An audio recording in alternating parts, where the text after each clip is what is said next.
Hello everyone, welcome to my tech अभ्यासिका YouTube channel. Friends, आजच्या क्लासमध्ये आपण प्रॅक्टिकल करून पाहणार आहोत, ज्यामध्ये आपण पहिले थेरी पाहिली त्याचे प्रॅक्टिकल करणार. त्यामध्ये मी AWS मध्ये जाऊन मशीन स्टार्ट करणार, लिनक्स मशीन. यामध्ये याचे पब्लिक IP कॉपी करणार. बघा, रिफ्रेश करत आहे तर बघा मशीन रनिंग झालेली आहे. यामध्ये पब्लिक IP कॉपी करणार, पुट्टीमध्ये जाणार, पब्लिक IP पेस्ट करणार. यामध्ये SSH ऑथ आणि क्रेडेन्शियलमध्ये येऊन की सिलेक्ट करणार आणि ओपन करणार. तर बघा, यामध्ये एक मेसेज येणार, त्याला ॲक्सेप्ट करणार. तर आपण पुट्टीने टर्मिनलमध्ये लॉग इन होऊन जाणार. ठीक आहे. यामध्ये EC2 -user करणार मशीनला लॉग इन करण्यासाठी, आणि यामध्ये sudo su करणार रूट युजर बनण्यासाठी, आणि sudo su नी रूट युजर बनून जाणार. यामध्ये पहिले मी काही फाईल क्रिएट करतो. टच फाईल 1,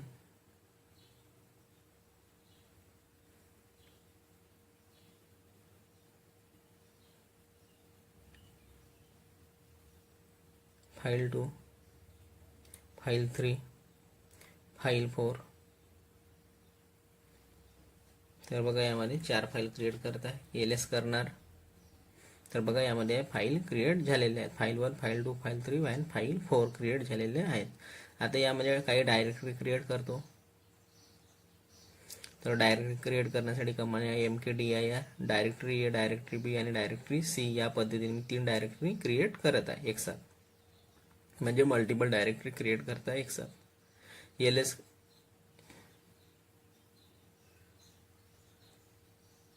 ऑलरेडी यामध्ये डायरेक्टरी C अवेलेबल आहे, त्यामुळे यामध्ये डायरेक्टरी यामध्ये मेसेज शो करत आहे. ठीक आहे. तर डायरेक्टरी A, डायरेक्टरी B आणि डायरेक्टरी C यामध्ये शो होत आहे. आता यानंतर मशीनला अपडेट करणार. अपडेट करण्यासाठी अपडेट आणि -y देणार, कारण की नंतर प्रॉब्लेम नाही केला पाहिजे यासाठी. तर ऑलरेडी मशीन यामध्ये पॅच आहे, म्हणजे अपडेट आहे. जेवढे पण अपडेट आले असणार ते या कमांडने अपडेट होऊन जाणार. लिनक्समध्ये पुन्हा पुन्हा कमांड रन नाही करणं, अपडेट झाली असणार तर. ठीक आहे. आता डायरेक्टरीच्या आतमध्ये डायरेक्टरी बनवणार. डायरेक्टरीच्या आतमध्ये पॅरेंट चाइल्ड स्ट्रक्चरवर डायरेक्टरी बनवण्यासाठी आपण कमांडमध्ये -p यूज करतो. त्यासाठी कमांड आहे mkdir -p डायरेक्टरी 1 / डायरेक्टरी 2 आणि डायरेक्टरी. तर बघा, LS कमांडने चेक करणार, तर यामध्ये डायरेक्टरी 1 शो होणार, आणि डायरेक्टरी 1च्या आतमध्ये जाणार तेव्हा आपल्याला डायरेक्टरी 2 शो होणार. तर आपण यामध्ये ट्रीच्या फॉर्ममध्ये पाहत आहोत. तर ट्रीचे पॅकेज अवेलेबल नाही आहे, यामध्ये इन्स्टॉल नाही, यामुळे कमांड नॉट फाउंड यामध्ये आपल्याला शो होत आहे. तर यासाठी आपल्याला ट्रीचे पॅकेज इन्स्टॉल करावं लागेल. ट्रीचे पॅकेज इन्स्टॉल करण्यासाठी यामध्ये कमांड देणार install ट्री आणि -y देणार. प्रॉम्प्ट नाही केलं पाहिजे यासाठी. तर बघा, ट्रीचे पॅकेज यामध्ये इन्स्टॉल होत आहे, झालेलं आहे. तर आता यामध्ये ट्रीच्या फॉर्ममध्ये आपण पूर्ण स्ट्रक्चर पाहणार. तर बघा, आता ट्री कमांड चालवणार, तर आपल्याला पूर्ण स्ट्रक्चर शो होऊन जाणार. ते आपल्याला क्वेश्चन येत होता ट्री स्ट्रक्चर पाहण्यासाठी, त्या पद्धतीने बघा, त्या पद्धतीने शो होतो. 10वी-12वी मध्ये क्वेश्चन येत होता ट्री स्ट्रक्चर, ट्री प्लॅन म्हणून, त्या पद्धतीने स्ट्रक्चर शो होणार. आता यामध्ये ग्रेप कमांडची यूज करणार. ग्रेप कमांडने मला रूट फाइंड करायचे आहे, तर त्यासाठी कमांड चालवणार ग्रेप रूट /etc/5wd मध्ये पाहायचे होतं. बघा, मी सांगितलं होतं थेरी पार्टमध्ये की आपल्याला हायलाईट होणार. तर बघा, रूट ज्यामध्ये या फाईलमध्ये ज्यामध्ये रूट आहे तो वर्ड आपल्याला रेड कलरने शो होत आहे, म्हणजे हायलाईट होऊन शो होत आहे. तर याप्रमाणे आपण ग्रेप कमांडची यूज करून फाइंड करू शकतो. यानंतर आहे लेस कमांड. लेस कमांडनी बघा, लेस etc/5wd. तर बघा, तर यामध्ये बघा, यामध्ये लास्टचे जेवढे पण लाईन आहे पेजमध्ये येऊ शकतात तेवढे आपल्याला या फाईलमध्ये मधले शो होणार. ठीक आहे. क्यू प्रेस करून बाहेर येणार. यानंतर येणार मोर etc/5wd. तर स्टार्टिंगचे जेवढे पण लाईन शो होत आहे या पेजमध्ये तेवढे पण यामध्ये शो होणार, लाईन शो होणार एका पेजमध्ये. ठीक आहे. लेस कमांडमध्ये लास्टचे एका पेजमध्ये जेवढे लाईन येणार तेवढे शो होणार, आणि मोरमध्ये स्टार्टिंगचे जेवढे पण लाईन येणार एका पेजमध्ये तेवढे आपल्याला शो होणार. यानंतर येते शॉर्ट कमांड. ठीक आहे, यामध्ये पर्सेंटेजमध्ये पण शो होत आहे मोर कमांडमध्ये. तर बघा, शॉर्ट कमांडचा आपण यूज केव्हा करतो, जेव्हा आपल्याला अल्फाबेटिकल ऑर्डरमध्ये सेट करायचे आहे तेव्हा आपण शॉर्ट कमांडचा यूज करतो. त्यामध्ये आपण एक फाईल बनवणार, डेटा फाईल. तर यासाठी कॅट कमांड यूज करणार. Cat double greater than file 1 नावाने मी यामध्ये डेटा फाईल क्रिएट करता. यामध्ये मी लिहून देतो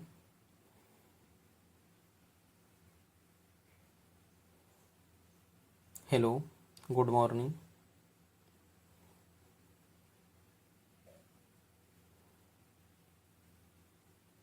बघा, यामध्ये नेटवर्क एरर म्हणजे हा जो सेशन आहे हा लॉग आउट झालेला आहे यामधून.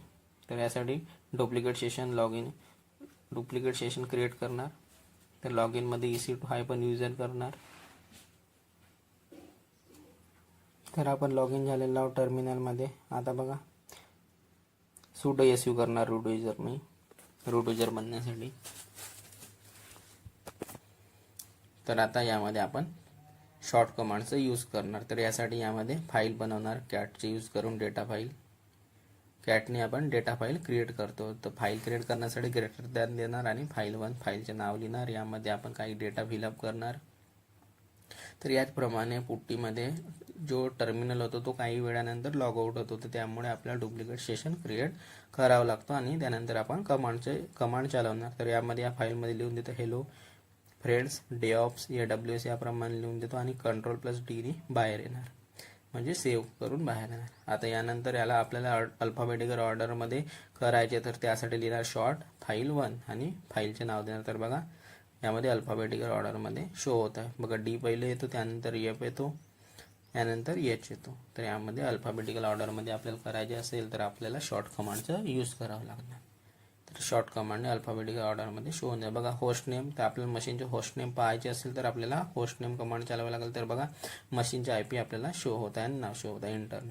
ठीक आहे, तर याप्रमाणे आपण होस्ट नेम कमांडचे यूज करू शकतो. आणि आपल्याला फक्त IP बघायचे असेल तर होस्ट नेम हायफन I कमांडने आपल्याला IP शो होऊन जाणार. तर आपल्याला होस्ट नेम हायफन I कमांडने आपण IP पण बघू शकतो आणि if config कमांडने पण आपण IP बघू शकतो. बघा, यामध्ये IP शो होत आहे आणि यामध्ये IP बघण्यासाठी खूप सारे कमांड आहे. IP स्पेस देऊन ये देणार. तर यामध्ये IP हायलाइट होऊन जाणार. बघा, या कमांडने पण आपण IP पाहू शकतो. आणखी खूप कमांड IP पाहायचे ते आपण आहे. लिनक्समध्ये खूप सारे कमांड आहे. आपल्याला आपलं ऑपरेटिंग सिस्टमचे व्हर्जन पाहायचे आहे. तर त्यासाठी कमांड आहे cat/etc/os-release. या कमांडनी आपण आपल्या ऑपरेटिंग सिस्टमचे व्हर्जन आणि पूर्ण इन्फॉर्मेशन पाहू शकतो. तर बघा, यामध्ये व्हर्जन आणि फुल इन्फॉर्मेशन शो होतात. बघा, आपण ॲमेझॉन लिनक्स मशीन यूज करत आहे. 2023 व्हर्जन ID आहे याची. फेडोरा बेस्ड डिस्ट्रीब्युशन आहे. ठीक आहे, यापर्यंत पूर्ण माहिती शो होऊन जाणार. यामध्ये रिलेटिव्ह पाथ वगैरे पण आपण यूज करू शकतो. तर यामध्ये आणखी काही कमांड्स आहे आणि कधीपर्यंत हा सपोर्ट एंड आहे याच्या त्या गोष्टी पण यामध्ये शो होत आहे. यानंतर cat/etc/os-rel देऊन स्टार लावला तरी आपल्याला पूर्ण इन्फॉर्मेशन येऊन जाणार. म्हणजे रिलेटिव्ह पाथ, म्हणजे याच्या रिलेटेड पाथ म्हणजे रिलेटिव्ह पाथ म्हणतात त्याला. रिलेटेड देणं म्हणजे रिलेटिव्ह पाथ. यामध्ये आणखी एक कमांड आहे, दोन्ही साईडला स्टार लावून रिलीज म्हणजे रेल दिलं तरी आपल्याला पूर्ण माहिती शो होऊन जाणार. तर बघा, पूर्ण माहिती येऊन जाणार आपल्याला. त्याच्या रिलेटेड पाथ देऊ शकतात. बघा, तीच माहिती आपल्याला पूर्ण शो होऊन जाईल. आता आपल्याला यामध्ये काही सॉफ्टवेअर इन्स्टॉल करायचे आहे. तर ते आपल्याला कशा पद्धतीने करणार बघा. त्यासाठी कमांड आहे yum-install HTTPD-y. मला HTTPDचे पॅकेज इन्स्टॉल करायचे आहे आणि स्टार्टिंगला YSL देणार आहे, कारण की आपल्याला प्रॉम्प्ट नाही केलं पाहिजे की Y प्रेस करा असा प्रॉम्प्ट करतो. त्या गोष्टीसाठी आपण स्टार्टिंगलाच Y लावतो. HTTPD म्हणजे अपाचेचं पॅकेज आपण यामध्ये इन्स्टॉल करतो. आता सर्व्हिसचं स्टेटस पाहणार की अपाचेचं जी सर्व्हिस आहे ती स्टार्ट आहे, इनेबल आहे किंवा इनॅक्टिव्ह आहे. या गोष्टीसाठी आपण स्टेटस पाहणार. सर्व्हिस HTTPD स्टेटस, चुकीने सर्व्हिस गेली, स्टेटस पाहिजे मला. तर त्यासाठी कमांड आहे सिस्टम HTTPD स्टेटस. तर बघा, इनॅक्टिव्ह डेड आहे. ठीक आहे, आता आपल्याला सर्व्हिसला स्टार्ट करायचं आहे. तर त्यासाठी काय कमांड आहे, त्यासाठी सर्व मी कमांड थेरी पार्ट्समध्ये सांगितलेले आहे. त्याच गोष्टी मी यामध्ये प्रॅक्टिकली करून दाखवणार. तर त्यासाठी कमांड आहे service HTTPD start. Service HTTPD start. तर बघा यामध्ये इनएक्टिव्ह झालात. मी सुडो यामध्ये मी नॉन रूट युजरमध्ये आला, त्यामुळे मी सुडो SU कमांड चालवत आहे. आता सर्व्हिसला स्टार्ट करण्यासाठी कमांड आहे सर्व्हिस HTTPD स्टार्ट. तर आता यामध्ये सर्व्हिस स्टार्ट झालेली असणार. बघा लिहून पण आलेले खाली. आता यामध्ये सर्व्हिस चेक करणार स्टेटस कमांडनी. तर बघा ॲक्टिव्ह रनिंग शो होत आहे. आता यामधून बाहेर येणार.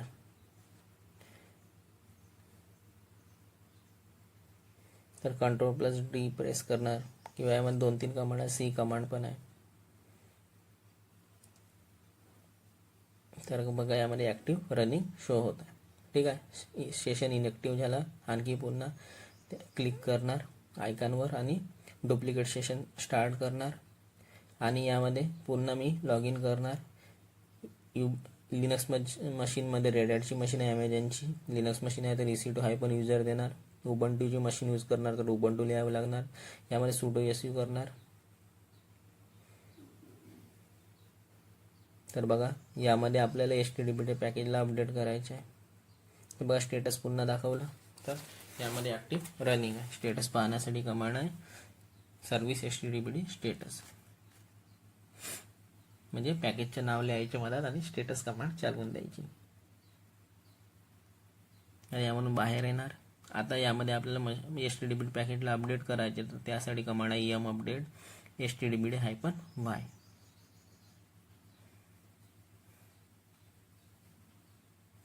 इन्स्टॉलच्या जागी अपडेट लिहून देणार.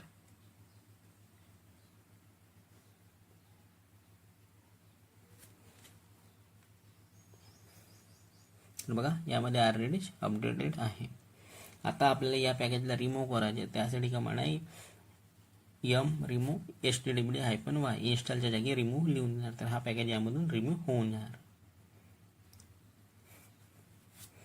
तर बघा पॅकेज रिमूव्ह झालेला आहे. आता आपण स्टेटस चेक करणार.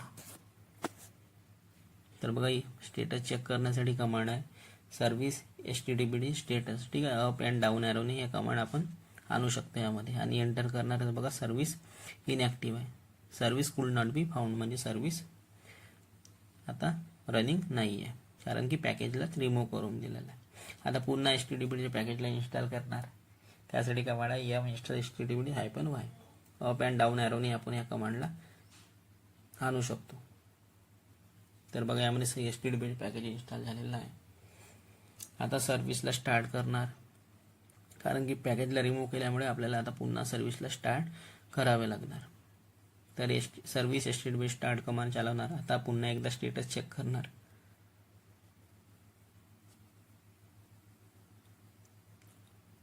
तर बघा यामध्ये सर्व्हिस ॲक्टिव्ह अँड रनिंग झालेली आहे.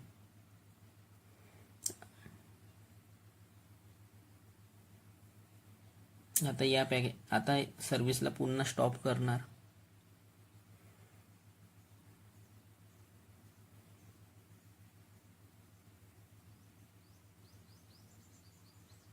यामधून बाहेर येणार पहिले, यानंतर सर्व्हिसला स्टॉप करणार.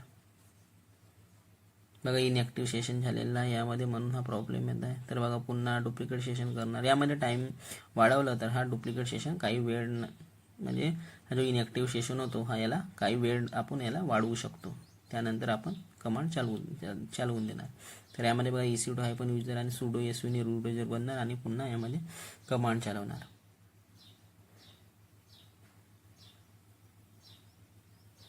यामध्ये सर्व्हिसला स्टॉप करायचे, तर यामध्ये कमांड चालवणार सर्व्हिस HTTPD स्टॉप.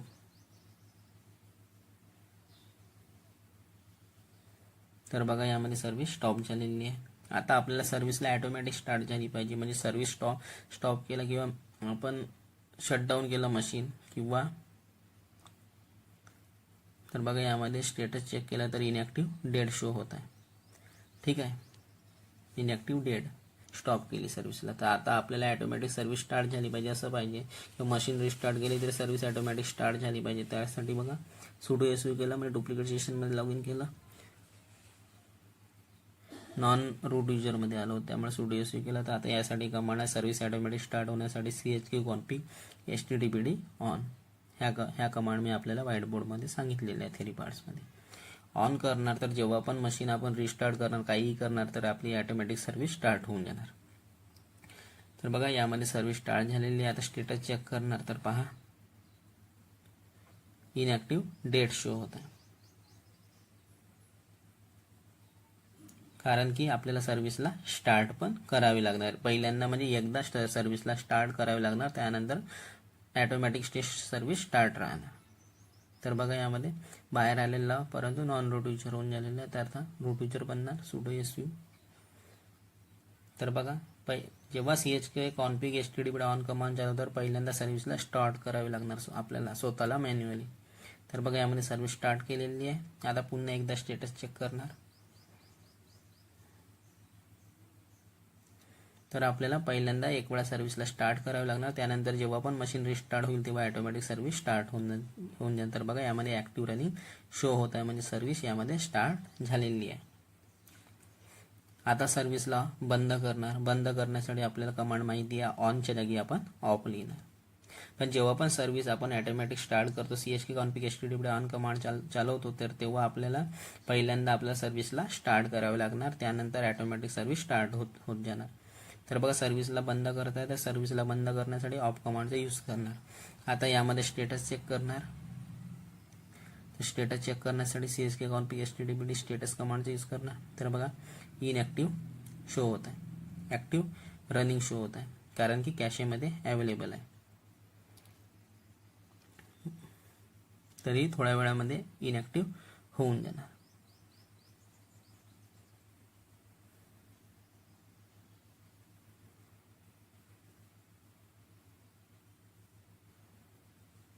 ॲक्टिव्ह आहे, कॅशेमध्ये रनिंग दाखवत आहे.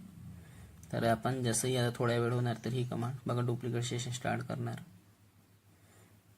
इनॅक्टिव्ह झालं तर EC2 हायफन युजरने लॉग इन करणार आणि sudo su करणार, आणि मी पुन्हा आपल्याला स्टेटस दाखवून देणार.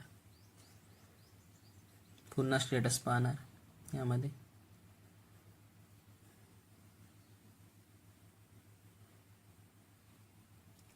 ठीक आहे, ते chk config httpd ऑफ कमांडने थोड्या वेळानंतर आपली सर्व्हिस आहे ती बंद होऊन जाणार, इनॅक्टिव्ह होऊन जाणार. बघा आपल्या मशीनमध्ये काय काय पॅकेज इन्स्टॉल आहे त्या गोष्टी पाहण्यासाठी mlist इन्स्टॉल कमांडचा आपण यूज करणार. तर यामध्ये जेवढे पण पॅकेज इन्स्टॉल आहेत ते पॅकेज आपल्याला इन्स्टॉल शो होऊन जाणार. याच्यामध्ये ट्रीचं पॅकेज मला चेक करायचे इन्स्टॉल आहे की नाही, त्यासाठी आपण कमांड चालवणार स्विच ट्री. तर बघा यामध्ये या लोकेशनमध्ये ट्रीचे पॅकेज इन्स्टॉल आहे. यानंतर मला शेपचे पॅकेज इन्स्टॉल आहे की नाही चेक करायचे, तर त्यासाठी कमांड चालवणार विच शेप. तर बघा यामध्ये शेपचे पॅकेज इन्स्टॉल नाही आहे, नो शेप यामध्ये शो आलेला आहे. आता इको कमांडनी करून दाखवतो. इको कमांडनी सांगितलं होतं की जो पण आपण मेसेज देणार तो ऑटोमॅटिक आपल्याला प्रिंट होऊन येणार. तर बघा इको हेलो, तर आपल्याला आउटपुटमध्ये हेलो शो होणार. हे बघा शो होता. यानंतर ls कमांड करणार. बघा यामध्ये आउटपुट शो होणार. यानंतर मी आणखी एका फाईलमध्ये या कंटेंटला ॲड करत आहे. तर बघा echo hello test file greater than देऊन टेस्ट फाईल. तर यामध्ये ls करणार. तर बघा यामध्ये टेस्ट फाईल शो होत आहे. इको कमांडनी फाईल डेटासोबत क्रिएट होते, डेटा फाईल क्रिएट होते इको कमांड, ही गोष्ट लक्षात ठेवा. आता याच फाईलमध्ये मी काही कंटेंटला ॲड करते आणखी. तर त्यासाठी त्याच कंटेंटमध्ये मला अपेंड करायचे आहे, तर त्यासाठी मी डबल ग्रेटर दॅनचं यूज करणार. तर यामध्ये मी लिहित आहे वेलकम टू माय चॅनल आणि डबल ग्रेटर दॅन देणार. तर त्या फाईलमध्ये हा कंटेंट ॲड होऊन जाणार. डबल ग्रेटर दॅनचे यूज करणार. यामध्ये मी तुम्हाला सांगितलं chk config httpd ऑफ थोड्या वेळामध्ये ती सर्व्हिस आहे ती स्टॉप इनॅक्टिव्ह होऊन जाणार, कारण की तो कॅशेमध्ये स्टोअर आहे. ठीक आहे, त्याबद्दल नाही सांगितलं, परंतु समजून जा की ती ऑफ होऊन जाणार. तर बघा यामध्ये कंटेंट ॲड करत आहे, अपेंड करत आहे टेस्ट फाईलमध्ये, तर डबल ग्रेटर दॅनचं साईन देणार आहे यामध्ये. तर यामध्ये लिहिणार echo welcome to my channel double greater than sign आणि टेस्ट फाईल म्हणजे फाईलचे नाव. तर यामध्ये आपला डेटा अपेंड होऊन जाणार. तर बघा आता यामध्ये एंटर करतो. आता यामध्ये कॅट करून फाईलचे नाव लिहिणार टेस्ट फाईल. तर यामध्ये आपल्याला पूर्ण डेटा शो होऊन जाणार. बघा पहिल्या फाईलमध्ये हेलो होता, आता या फाईलमध्ये अपेंड करायचं बघा वेलकम टू माय चॅनल पण ॲड केलं होतं. तर आपल्याला दोन्ही डेटा शो होत आहे, म्हणजे जुना आणि नवीन डेटा पण आपल्याला पूर्णपणे शो होत आहे. म्हणजे त्या फाईलमध्ये हा डेटा अपेंड झालेला आहे, म्हणजे आपण ॲड केलेला आहे त्या फाईलमध्ये. अपेंडमध्ये ॲड करणं. यानंतर फाईलला एम्प्टी करायच्या याच फाईलला, तर त्यासाठी कमांड आहे इको ग्रेटर दॅन देऊन टेस्ट फाईल. तर बघा ही फाईल यामध्ये आता एम्प्टी झालेली असणार. कॅट करून टेस्ट फाईल म्हणजे फाईलचे नाव लिहिणार. तर बघा आपल्याला फाईल एम्प्टी शो होणार. बघा याप्रमाणे आपण इको कमांडनी जे डेटा फाईल क्रिएट केली होती त्या फाईलला आपण एम्प्टी करू शकतो. ठीक आहे, आपल्याला कॉन्सेप्ट समजलं असणार. आता मशीनला स्टॉप करणार. तर आपल्याला ह्या ज्या कमांड होत्या ह्या कमांड पूर्णपणे समजलं असणार. तर आता बघा मशीनला स्टॉप करत आहे, कारण की प्रॅक्टिकल झाल्यानंतर मशीनला स्टॉप करणं आवश्यक आहे. रनिंग ठेवलं तर आपलं बिल जास्त येतो. तर बघा यामध्ये रिफ्रेश करत आहे. तर हा आजच्या क्लासमध्ये जेवढ्या पण कमांड आपल्याला सांगितलं आहे, पॅकेजला इन्स्टॉल करणं, अपडेट करणं, रिमूव्ह करणं, ॲटोमॅटिक मशीन रिस्टार्ट झाल्यानंतर पॅकेज जे सर्व्हिस आहे ती ॲटोमॅटिक रिस्टार्ट झाली पाहिजे, ह्या गोष्टी पण सांगितलेल्या. इको कमांडचा यूज सांगितलेला आहे. पॅकेज कशा प्रकारे इन्स्टॉल आहे की नाही त्या गोष्टी पण सांगितलेल्या. कोणतं पॅकेज इन्स्टॉल आहे नाही आहे ह्या गोष्टी पण मी आपल्याला या क्लासेसमध्ये सांगितली आहे. आणि कशा प्रकारे जुन्या फाईलमध्ये डेटाला अपेंड करू शकतो ह्या गोष्टी पण मी आपल्याला सांगितल्या आहे. तर आता तुम्हाला या क्लासबद्दल तुम्हाला समजलं असणार की कशा पद्धतीने कमांड आपण यूज करतो. तर बघा यामध्ये मशीन स्टॉप झालेली आहे, स्टॉप लिहून आलेलं आहे. ठीक आहे, तर मशीन स्टॉप झालेली आहे. तर फ्रेंड्स या व्हिडिओमध्ये एवढंच. Bye bye.